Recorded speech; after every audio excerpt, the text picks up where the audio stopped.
حبايبي ربي يسعدكم ويوفقكم. عارفين شو هذا؟ هذا خلطة سحرية للقهوة، للتركش كوفي. حبايب قلبي هذا هيل مثل ما شايفين، وهاي مستكة. ممكن هذا وهذا لحاله بكفي ويطلع قهوة طيبة، بس قهوة خطيرة وسحرية.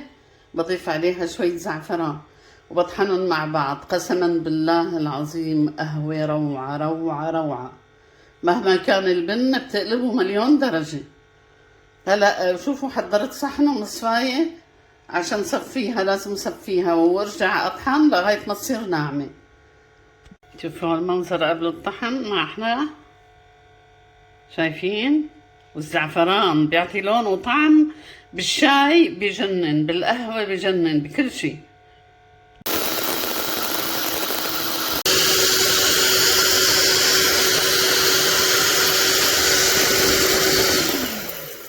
هي للمتذوقين القهوة. أنا شريبة قهوة رقم 1.